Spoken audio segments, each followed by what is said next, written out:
Class 12 UP board के प्यारे विद्यार्थियों, स्वागत है रिस्पॉन्सिव क्लासेस में।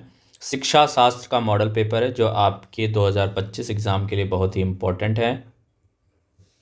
पूरा मॉडल पेपर आंसर के साथ मैं यहाँ पे बताने वाला हूँ, आपको एक्सप्लेन करने वाला। बहुत ही महत्वपूर्ण मॉडल पेपर है, इसके क्वेश्चंस आपको एग्जाम में देखने को मिल सकते हैं। अगर आपने पूरा मॉडल पेपर देखा तो यहाँ 95+ मार्क्स आप जरूर स्कोर करेंगे। बच्चों, मैं आपको बता दूं कि 3 घंटा 15 मिनट आपको एग्जाम के लिए मिलते हैं, जिसमें 15 मिनट आपको प्रश्न पत्र पढ़ने के लिए दिया जाता है। 15 मिनट में आप प्रश्न पत्र पढ़िए और क्वेश्चन को टिक करिए कि ये हमें करना है।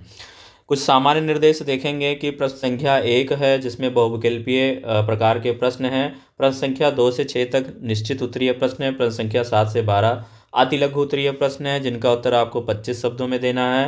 प्रश्न संख्या 13 से 18 तक लघु उत्तरीय प्रश्न है, जिनका उत्तर आपको 50 शब्दों में, तथा प्रश्न संख्या 19 से 21 तक विस्तृत उत्तरीय प्रश्न है, जिनका प्रत्येक उत्तर लगभग 250 शब्दों में देना है। इस प्रकार कुछ यहाँ पे प्रश्नों के प्रकार और उनकी शब्द सीमा तय की गई है। इसको देखते हुए आप अपने प्रश्नों के उत्तर देंगे। तो सभी लोग एक बार वीडियो को लाइक कर लेंगे, चैनल को सब्सक्राइब कर लेंगे, ताकि मेरे द्वारा अपलोड की गई वीडियो का नोटिफिकेशन आपको मिलता रहेगा। और सभी प्रश्नों के निर्धारित अंक उनके सम्मुख अंकित हैं। तो चलिए सबसे पहले हम देखते हैं बहुविकल्पीय प्रश्न।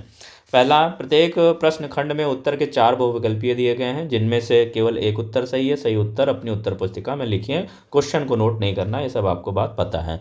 पहला प्रश्न यहाँ पे बच्चों है, मकदबों में किस स्तर की शिक्षा प्रदान की जाती थी? तो बिल्कुल ऑप्शन नंबर ए सही हो जाएगा, प्राथमिक स्तर की शिक्षा दी जाती थी मकदबों में।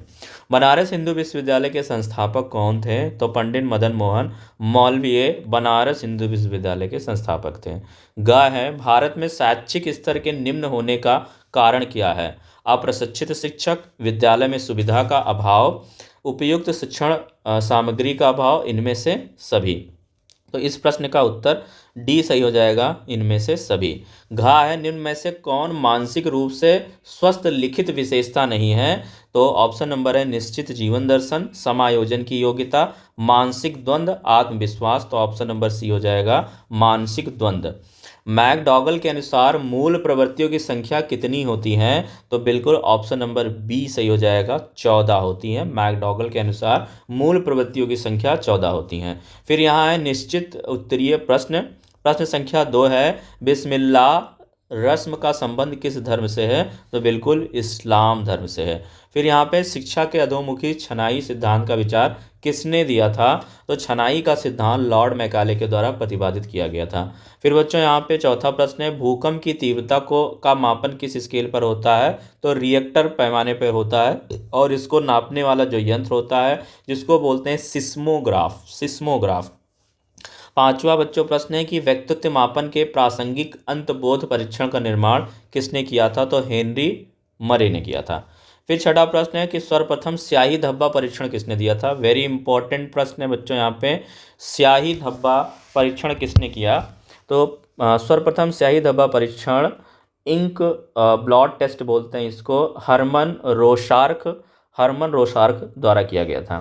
फिर बच्चों अतिलघु उत्तरीय प्रश्न आता है यहाँ पे, जिनका उत्तर आपको सिर्फ 25 शब्दों में देना है। पहला प्रश्न इसमें है कि पर्यावरण शिक्षा की आवश्यकता पर प्रकाश डालिए। तो पर्यावरण शिक्षा आवश्यक है क्योंकि यह प्राकृतिक संसाधनों के संरक्षण, प्रदूषण नियंत्रण और सतत विकास के प्रति जागरूकता बढ़ाती है, जिससे लोग पर्यावरण सुरक्षा में सक्रिय भूमिका निभा सकें। फिर बच्चों यहाँ पे आठवां प्रश्न है कि अवरोधन के 4 कारण बताइए। तो अवरोधन जिनको बोलते हैं इंटरफेरेंस के 4 प्रमुख कारण हैं। पहला है डिस्ट्रैक्शन मतलब ध्यान भंग होना, बाहरी शोर, मोबाइल या अन्य कारकों से ध्यान केंद्रित ना कर पाना डिस्ट्रैक्शन कहलाता है। ये सब डिस्ट्रैक्शन के उपकरण हैं। फिर बच्चों यहाँ पे है पीरियर नॉलेज मतलब पूर्व ज्ञान, पहले से सीखी गई जानकारी नई जानकारी के अधिग्रहण में बाधा डाल सकती है, इसको बोलते हैं पीरियर नॉलेज, पूर्व ज्ञान। फिर है बच्चों थकान, फिटेज, मानसिक या शारीरिक थकान के कारण स्मरण शक्ति और समझने की क्षमता कमजोर हो सकती है। फिर बच्चों यहाँ पे आता है भावात्मक तनाव, इमोशनल स्ट्रेस, चिंता, डर या तनाव के कारण सीखने और समझने में कठिनाई हो सकती है। फिर नवा है बच्चों मूल प्रवृत्तियों की 4 विशेषताएं बताइए। तो मूल प्रवृत्तियों की 4 यानी इंस्टिंक्ट्स की 4 प्रमुख विशेषताएं इस प्रकार है। मूल प्रवृत्तियों की 4 प्रमुख विशेषताएं इस प्रकार होती हैं। पहला है जन्मजात होती हैं। मूल प्रवृत्तियां जन्म से ही मौजूद होती हैं, इन्हें सीखा नहीं जाता है।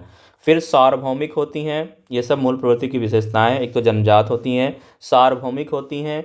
सभी मनुष्य और जीवों में कुछ सामान्य प्रवृत्तियां पाई जाती हैं, जैसे आत्मरक्षा और भोजन की प्रवृत्ति। तो ये कैसी हैं? मूल प्रवृत्ति है, जिससे बच्चा पैदा इन प्रवृत्तियों को लेकर पैदा ही होता है। ठीक है।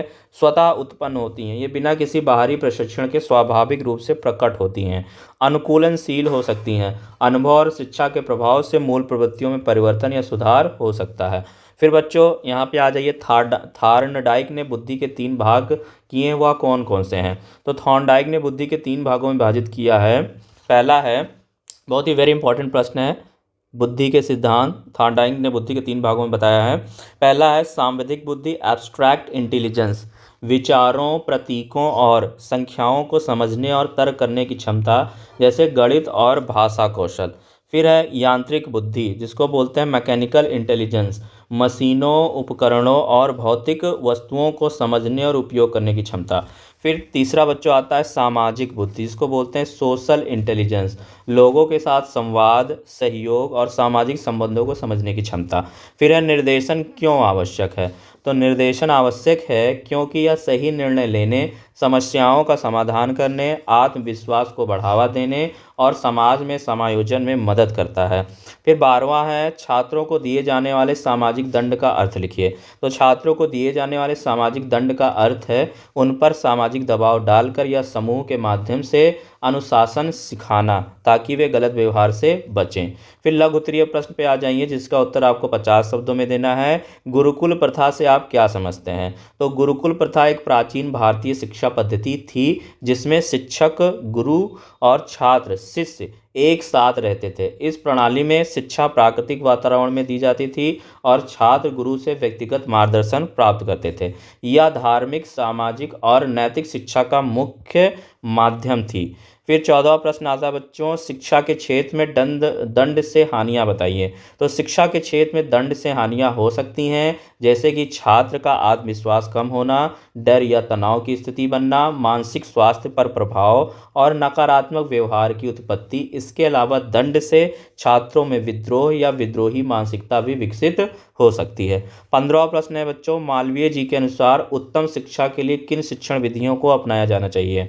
तो मालवीय जी के अनुसार उत्तम शिक्षा के लिए व्यवहारिक और जीवन उपयोगी शिक्षा प्रदान करनी चाहिए। इसके लिए संवादात्मक शिक्षा, अनुभव आधारित शिक्षण और नैतिक मूल्यों पर आधारित शिक्षा अपनानी चाहिए। इसके साथ ही रचनात्मकता और सोचने की क्षमता को बढ़ावा देना आवश्यक है।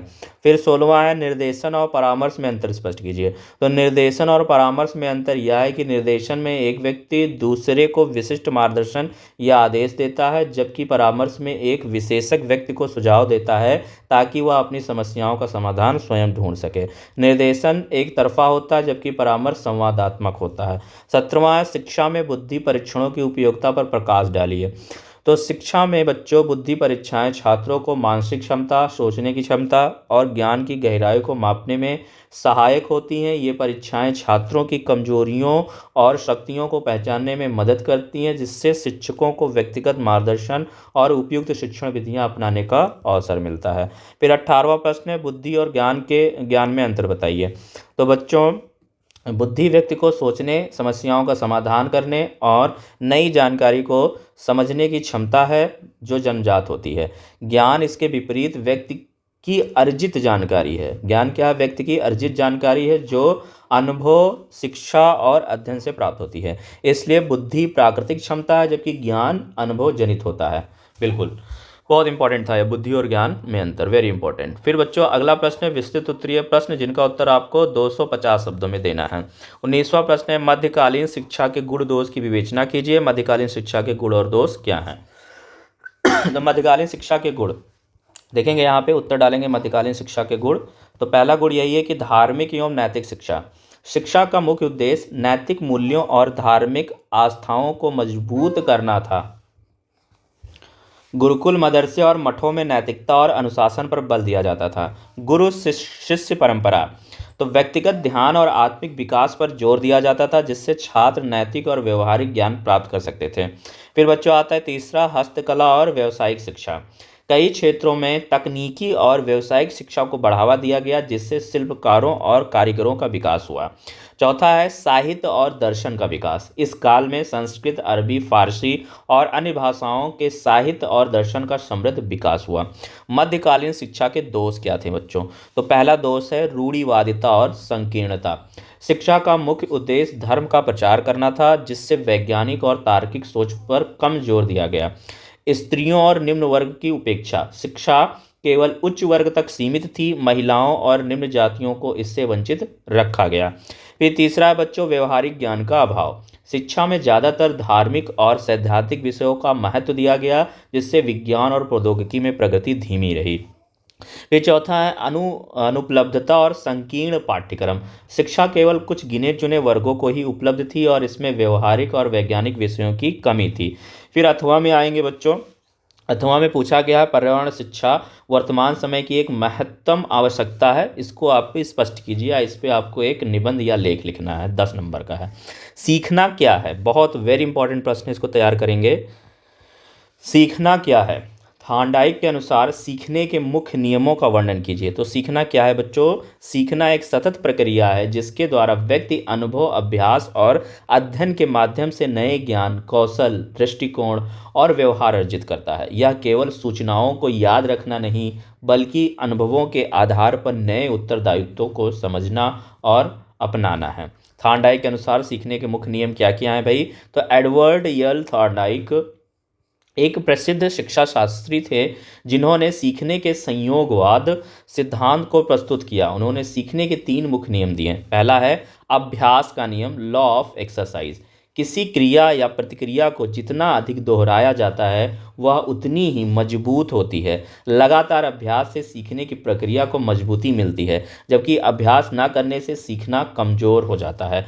प्रभाव का नियम, लॉ ऑफ इफेक्ट। यदि कोई उत्तर रिस्पॉन्स यानी उत्तर मतलब रिस्पॉन्स संतोषजनक परिणाम देता है तो उसे फिर से दोहराने की संभावना बढ़ जाती है। यदि उत्तर असंतोषजनक हो तो उसकी पुनरावृत्ति की संभावना घट जाती है। इसका मतलब है कि सकारात्मक परिणाम सीखने को मजबूत बनाते हैं, सीखने को मजबूत बनाते हैं। फिर बच्चों तत्परता का नियम, लॉ ऑफ रीडनेस।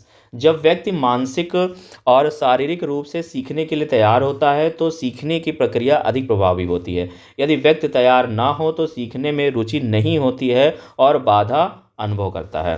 फिर अथवा में इसी का प्रश्न आया बच्चों, पंडित मदन मोहन मालवीय के शैक्षिक विचारों का वर्णन कीजिए, 10 नंबर का। फिर यहाँ पे 21वां प्रश्न है जिसमें से लॉन्ग का यहाँ पे उत्तर लिखा गया है। शिक्षा में बुद्धि परीक्षण की बहुत उपयोगिता है, इस कथन को स्पष्ट कीजिए। शिक्षा में बुद्धि परीक्षण की बहुत उपयोगिता है, इसके बारे में बताना है। तो शिक्षा में बुद्धि परीक्षण की उपयोगिता क्या है, चलिए देखते हैं। बुद्धि परीक्षण यानी इंटेलिजेंस टेस्टिंग शिक्षा में अत्यंत महत्वपूर्ण भूमिका निभाता है।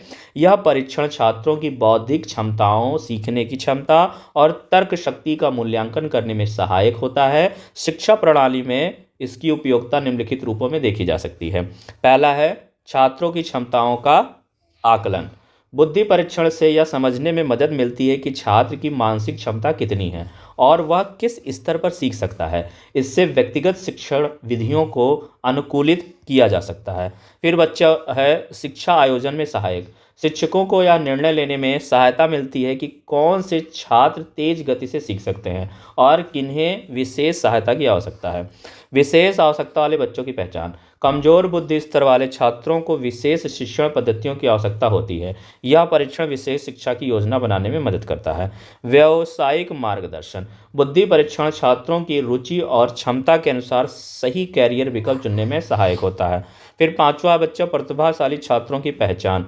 उच्च बुद्धि वाले छात्रों को उनकी क्षमता के अनुसार उन्नत शिक्षा और विशेष अवसर प्रदान किए जा सकते हैं। फिर अथवा में इसी का प्रश्न पूछा गया है 10 मार्क्स का बच्चों। अगर आप वो नहीं आता तो आप अगर आपको दूसरा आता है तो दूसरा चूज कर सकते हैं। व्यक्तित्व क्या है, वह कौन से कारक हैं जो व्यक्तित्व को प्रभावित करते हैं। तो इस प्रकार आपको पूरा शिक्षा शास्त्र का पेपर हो जाता है। यहाँ पे जितने भी प्रश्न हैं बहुत ही इंपॉर्टेंट है। सभी लोग वीडियो को लाइक कर लेंगे, चैनल को सब्सक्राइब करेंगे ताकि मेरे द्वारा अपलोड की गई वीडियो का नोटिफिकेशन आपको मिलता रहेगा। नमस्कार।